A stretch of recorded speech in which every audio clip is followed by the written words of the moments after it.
Hello दोस्तों, horizon physics classes गया में आपका बहुत बहुत स्वागत है। मैं आपको बता दूं कि हॉरिजॉन फिजिक्स क्लासेस के द्वारा एक शानदार इनिशिएटिव लिया गया है। ये इनिशिएटिव उन बच्चों के लिए है जो जेई या नीट का प्रिपरेशन करने जा रहे हैं या कर रहे हैं। जैसा कि हम लोग जानते हैं कि जेई या नीट का प्रिपरेशन करने के लिए या एग्ज़ाम में कम से कम 28 से 30 चैप्टर हर एक सब्जेक्ट में पढ़ना है, जो कि पूरे सिलेबस को रिवाइज करके रखना एक बहुत बड़ा ही मुश्किल काम पड़ जाता है एक नॉर्मल स्टूडेंट के लिए। तो उसके लिए एक इनिशिएटिव लिया गया है ना। इसमें करना क्या है तो पर डे करके हम लोग एक एक करके क्वेश्चन सोल्व करेंगे, है ना। और ये जो क्वेश्चन होगा वो रिपीट करते रहेगा। मतलब कि आज कोई एक पर्टिकुलर सब्जेक्ट के टॉपिक से पूछा गया, है ना, तो अगले दिन या अगला जो क्वेश्चन होगा वो किसी दूसरे चैप्टर से होगा, तीसरा दिन जो होगा किसी तीसरे चैप्टर से होगा। तो इस तरह से क्वेश्चन बनाते बनाते आप लोगों को पूरा सिलेबस रिवीजन में रहेगा। उस रिवीजन के साथ साथ आपको कम समय में एक अच्छे क्वालिटी वाले क्वेश्चन को बनाने का एक्सपीरियंस मिल जाएगा। तो इससे ओवरऑल आपको ये फ़ायदा मिलेगा कि जब एग्ज़ाम में आप बैठेंगे तो क्वेश्चन जो है बड़ा आसानी से बन जाएगा, क्योंकि आपको ये 2 साल का क्वेश्चन बनाने का एक्सपीरियंस हो जाएगा, वो भी रिवीजन के साथ में सब कुछ याद हो जाएगा। हाँ, तो इस सेशन में पहला क्वेश्चन जो है वो कल के दिन में पोस्ट हुआ था। हाँ, तो एक बात और याद रखिए कि इस हर एक क्वेश्चन का जो सॉल्यूशन है वो हॉरिजॉन फिजिक्स क्लासेस के ऑफिशियल यूट्यूब चैनल पे पोस्ट किया जाता है ना। तो इस क्वेश्चन को मतलब इस तरह के क्वेश्चन को सॉल्व करने के लिए आप लोग जो हैं वो इसका फेसबुक आईडी और इंस्टा आईडी और साथ में इसका सॉल्यूशन के लिए यूट्यूब चैनल पे जा कर के देख सकते हैं, बना सकते हैं। तो हम लोग चलते हैं पहले क्वेश्चन को बनाने के लिए, सॉल्व करने के लिए। इस क्वेश्चन में बोल क्या रहा है, ए पार्टिकल ऑफ मास m, है ना, ए पार्टिकल ऑफ मास m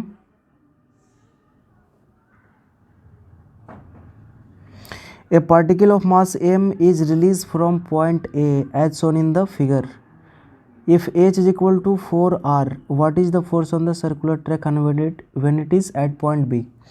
बोल क्या रहा है कि इस ट्रैक से, है ना, इस ट्रैक से एक ब्लॉक को क्या किया जा रहा है तो रिलीज किया जा रहा है।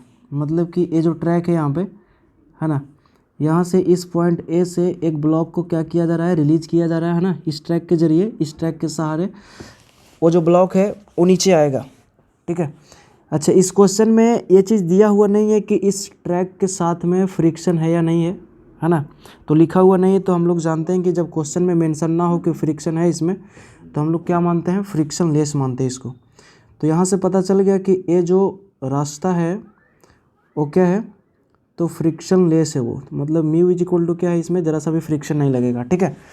अच्छा, तो हम लोग को बस ये बताना क्या है कि जब पॉइंट बी पे पहुँचेगा, यहाँ पे जब ये पहुँचेगा, है ना, तो ये जो है वो फोर्स अंदर है ना, सर्कुलर ट्रैक, ये ब्लॉक के द्वारा ट्रैक पे कितना फोर्स लगाया जाएगा। देखिए इस तरह का ये ट्रैक है यहाँ पे, है ना, और ये मान लीजिए क्या है, ये अपना ब्लॉक है इस तरह से, है ना।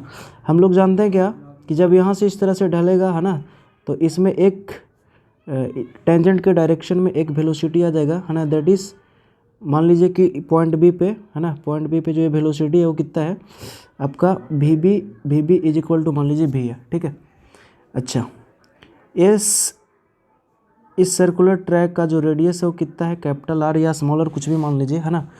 जब इसका हम फ्री बॉडी डायग्राम देखेंगे तो मिलेगा क्या कि इस बॉडी पे, है ना, नीचे में लग जाएगा mg फोर्स, उसके बाद नीचे में ही लग जाएगा mv² बाई आर लग जाएगा, और ऊपर में लग जाएगा आपका, ऊपर में क्या लग जाएगा, तो इस ट्रैक के द्वारा उस बॉडी पे नॉर्मल फोर्स, ठीक है।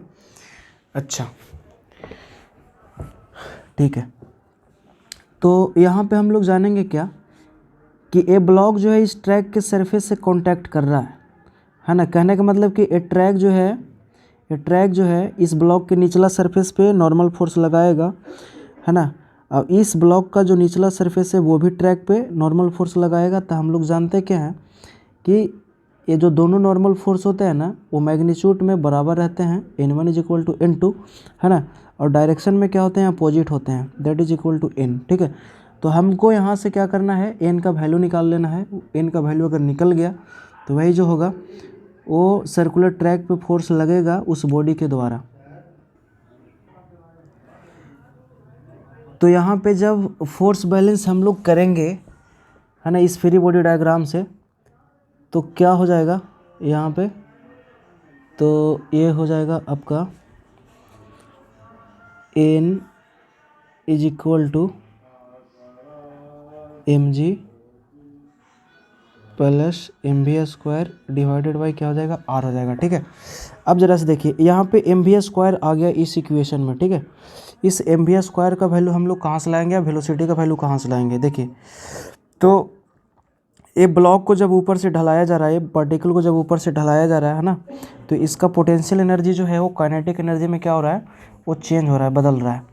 तो हम लोग यहाँ से देखेंगे क्या कि इस सिस्टम में, है ना, ढलने के लिए एकमात्र फोर्स लग रहा है, एक्सटर्नल फोर्स लग रहा है, दैट इज mg, है ना, जो कि क्या है, कंजर्वेटिव फोर्स है ना। मतलब फ्रिक्शन इसमें नहीं है, और फ्रिक्शन हम लोग जानते हैं कि एक नॉन कंजर्वेटिव फोर्स है, ठीक है। तो मतलब इसमें जो नेट फोर्स लग रहा है, जो कोई भी फोर्स लग रहा है वो mg है ना, mg की वजह से ढल रहा है। और mg जो है वो क्या है, कंजर्वेटिव फोर्स है।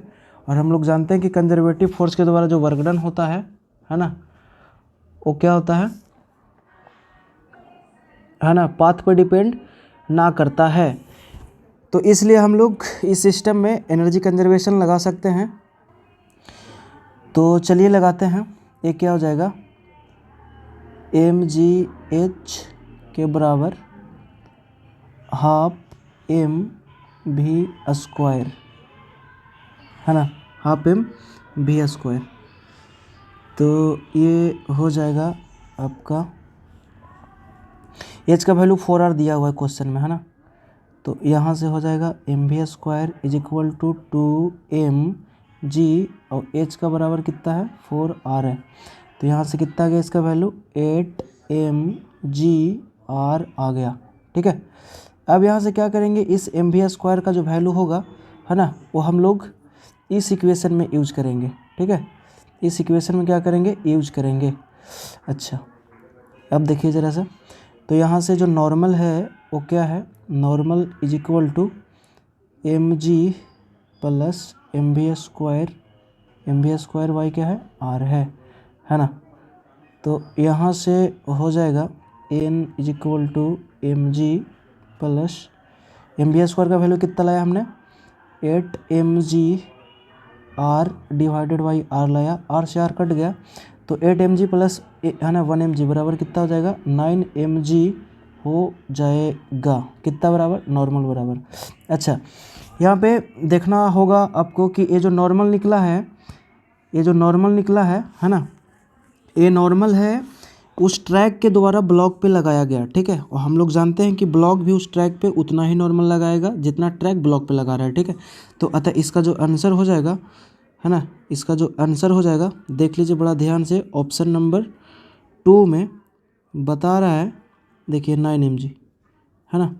तो इसका सॉल्यूशन जो है ये हो गया, कितना आंसर हो गया इसका, 9mg के बराबर। चलिए धन्यवाद।